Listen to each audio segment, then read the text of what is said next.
Assalamu alaikum. It's a very emotional occasion. Seeing through the journey that Bangladesh has gone through.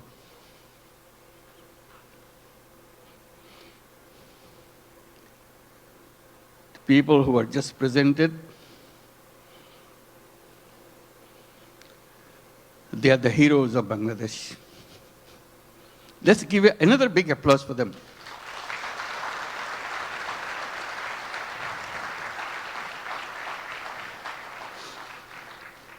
Another standing ovation for our new citizen, Kyu Hak Sang.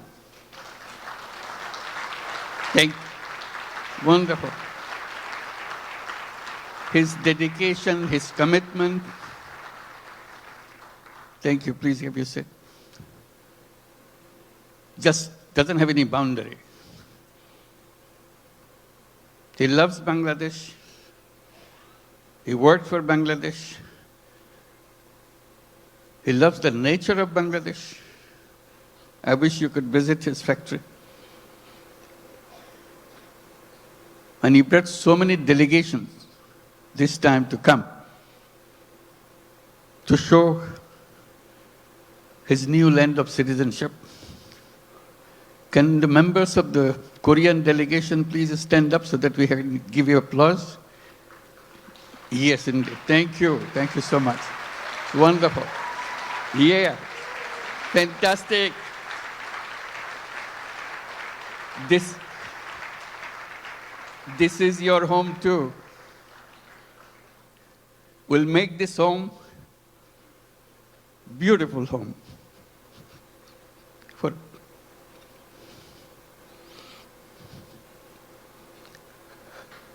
seeing them today, it's a journey that we have made the last 50 plus years. I was just remembering when we became an independent country in 1971. The celebration that we went through and commitment we made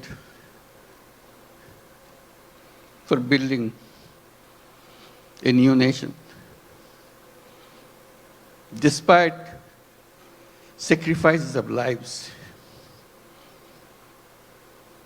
for achieving that independence, we rejoiced. We are free. That was 1971. Then came 1974.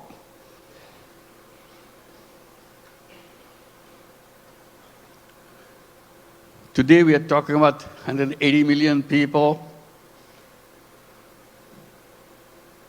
In 1971, we were just about 1/3 of that size in population.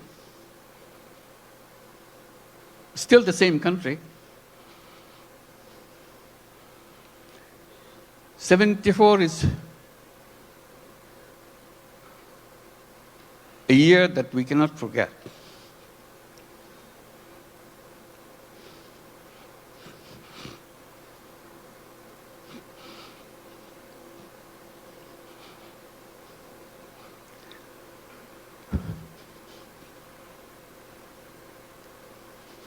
Sorry.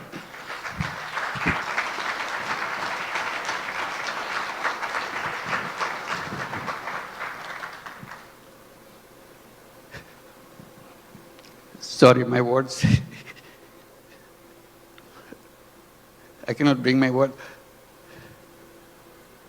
People died of hunger. A famine throughout the country.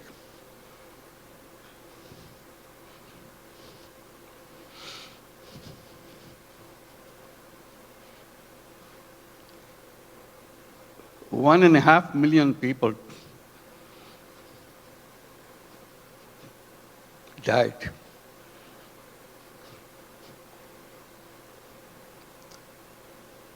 So that was the country we started with.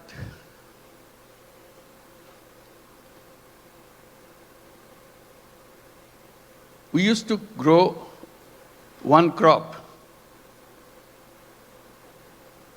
We didn't know any other way.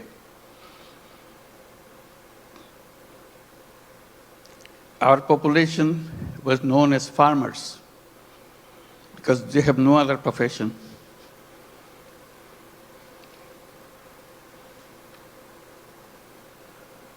And of them,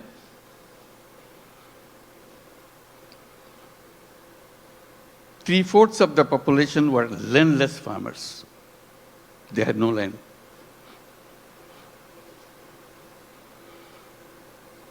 They used to lease in a tiny bit of land from the people who had little bit of land to make a living by one crop. If you heard the word dirt poor,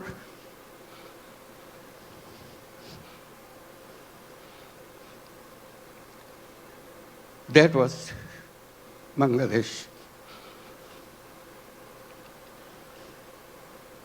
Very difficult life.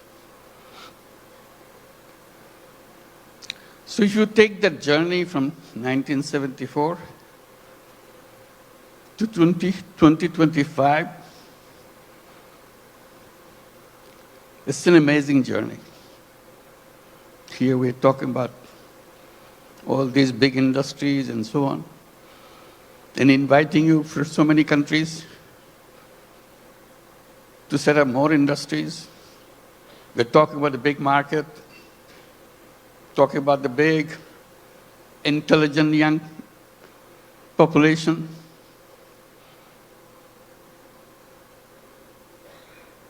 That's Bangladesh.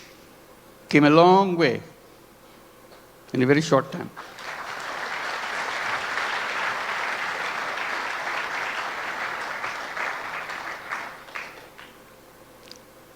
In that famine-ridden country, one little initiative came just to relieve the burden of watching what's going on. To help people to lend money, tiny little money, $2, $3, so that they can start a business, focusing particularly, specifically on women. They are the most destitute of all. That became known as microcredit. We created a bank called Grameen Bank. Had no idea what this finally will turn out to be. But it turned out to be a global name.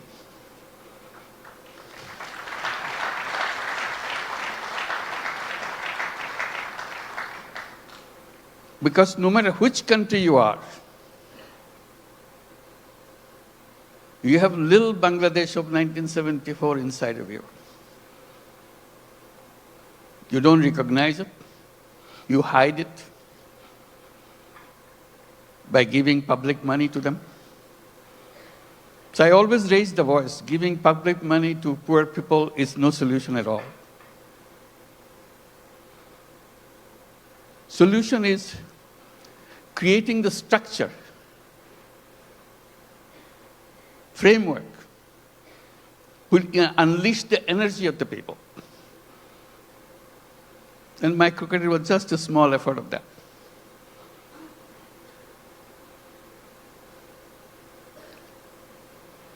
Then a crazy idea came over.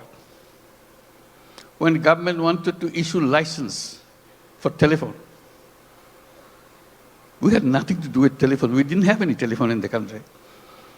Few telephone in the cities, most of them don't work. So we talked, why don't we apply for a license for telephone company? A crazy idea. Government asked, what do you do with the telephone company? What business you got to do? I said, we'll give it to poor women. They laughed at us. To make a long story short, we got the license, called it Grameen Phone, because we had the Grameen Bank, Grameen Phone.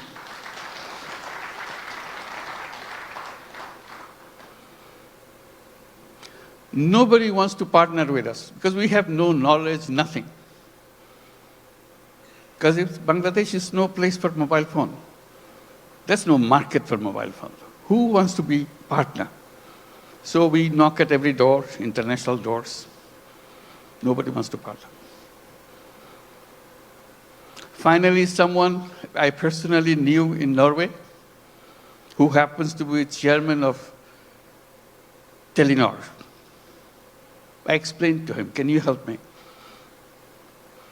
I explained why we want to do this and why we want to bring the phone to the women. He took it seriously. But the company board doesn't agree with him. They said, what, Bangladesh? We never heard a name called Bangladesh. So it's a big effort for him. The more board rejects, he comes back again, explain again. Finally, he got it through. The company assessment was, at the peak of this company, you will have 200,000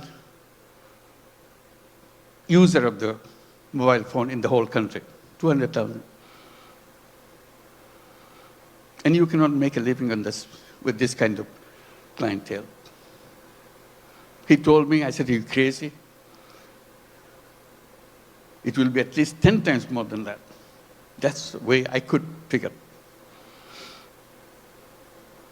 It became the largest telephone company in the country.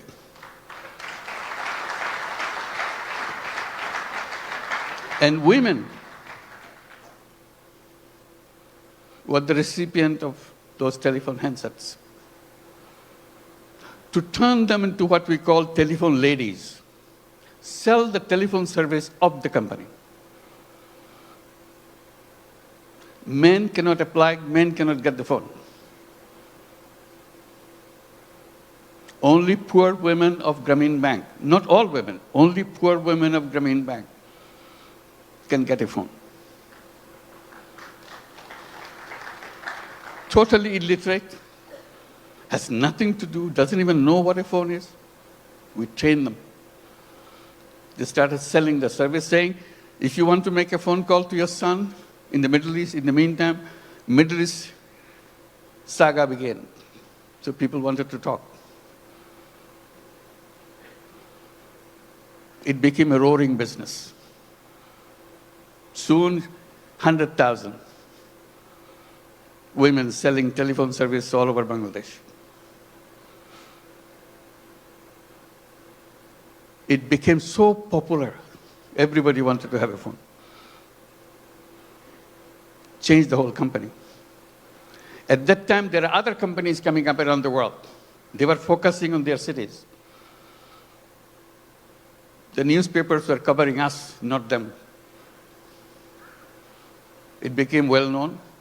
So they started copying. For the first time, the idea came, phone have some use in the villages. They had no idea at all. The telephone has any meaning in the villages. They're always concentrated on the cities. Telephone industry globally changed.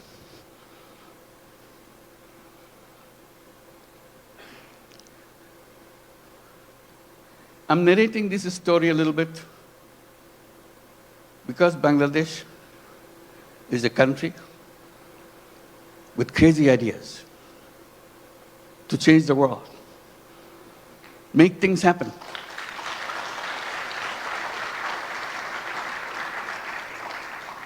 Everyone you saw on the stage receiving the award has a very powerful, crazy ideas and made them happen. So we invite you to join that crowd. Not only change Bangladesh by your business, change the world.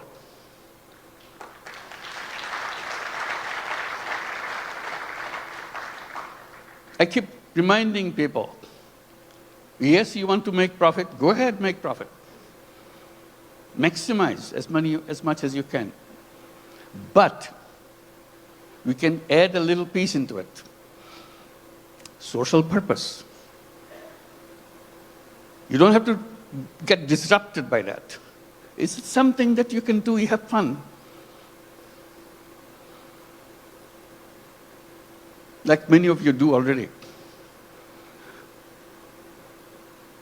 So if you want to make a business with a purpose, along with the business that we do, Bangladesh is the place.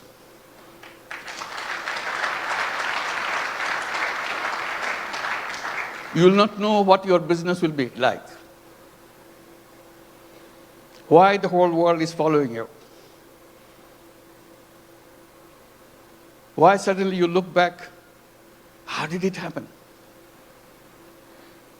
Bangladesh makes it happen.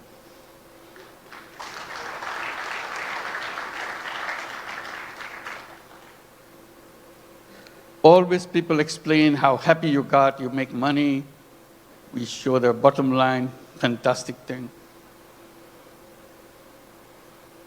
I try to add a little bit to that by saying making money is happiness, definitely, of course.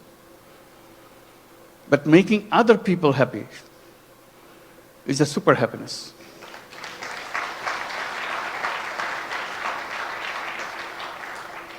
If you have business in Bangladesh, you will have both happiness and super happiness. That you get extra with no cost. You'll be proud of what you have done.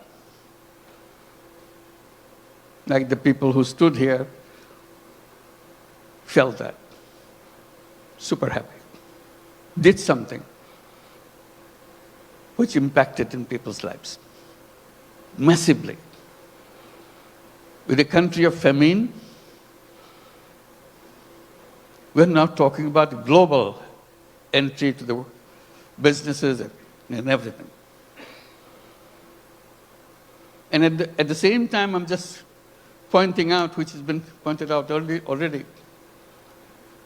we don't look at Bangladesh alone. It is only one piece of the economy.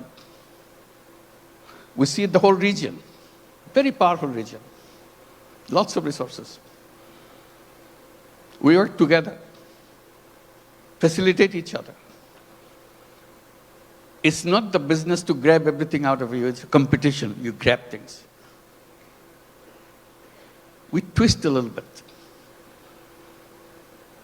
You earn money, but earning money together, changing the life of the people together, is a fun, is something that immeasurable.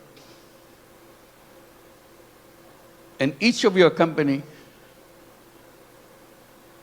can enjoy that super happiness by expanding and reaching out.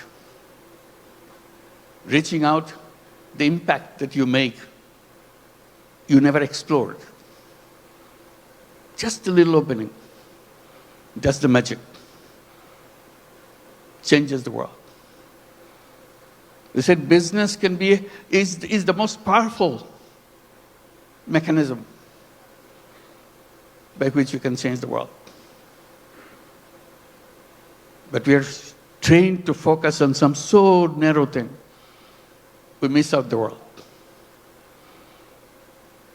We can try opening a little bit. And I emphasize by saying, let's create a new civilization where you're wide, we're open, we embrace the world. I underscore by saying we can create a world of 3 zeros. It can be done with the businesses, not by the government. Government cannot achieve that. That's not the function of the government. It's the function of individuals, human beings. We are human beings. We can change the world. And business gives us a big, powerful tool in our hand. And the new civilization, I say, should be a civilization where there will be no carbon emission. We can do that. That's where the business innovation comes. All we have to do is just pay attention to that side. No carbon emission. It's a self-destructive system if you allow carbon emission to continue. No wealth concentration. It's fun to make money, but wealth concentration is the most dangerous thing to human being. It will destroy the whole world. And zero unemployment. The young people get excited about it. Because all of you are entrepreneurs, not job seekers. Think like an entrepreneur. Make things happen. And Bangladesh is a place to see that. How suddenly we are known as farmers. We're a country of farmers, landless farmers. We didn't have any land, much land, little. Only in the 70s, early 60s maybe, 60s, some crazy young guys from the universities dared to enter into something which is happening in the country because of business interest of other countries, garment industry. They said, why not us?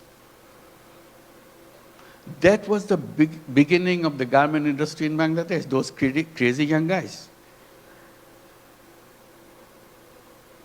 All the first generation, some of them are already here, came out of that generation. And now moving into the second generation, you heard Naseem, the second generation entrepreneur. That's our history. In 2 generations, second generation is just the beginning. It's still the first generation going on. Topon is here too, I saw him. Where are you? Second generation, I'm sure. So that's the journey of generations. Now, what is the third generation coming up? Are we prepared for that? That's a challenge to all of us. And we talk about second generation, we have to talk third generation a little bigger. Boys and girls. Somehow, in entrepreneurship in the past, women left out. We have some, but very few. But women are as creative, as entrepreneurial as anybody else.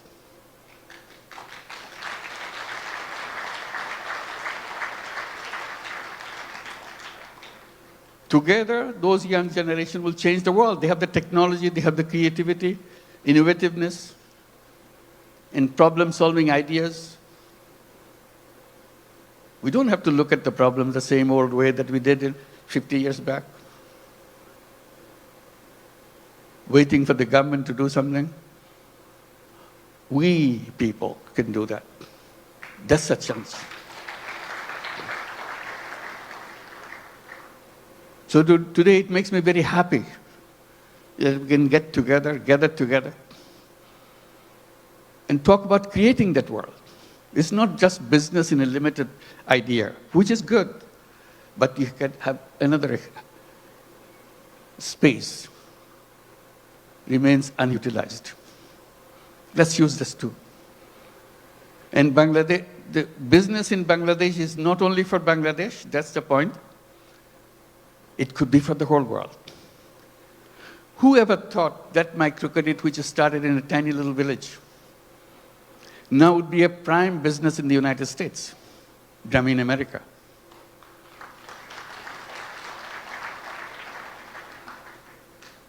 Millions of women take money from Grameen America. Loan size, in the American terms, less than $1,000.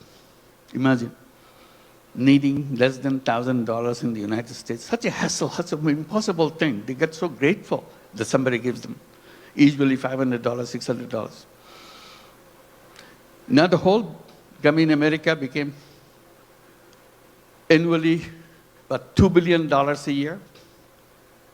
In the next 4 years, it will be $5 billion a year. It's growing very fast.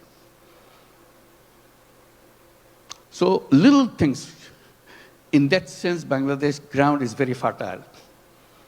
You put a little bit of seed, it becomes global.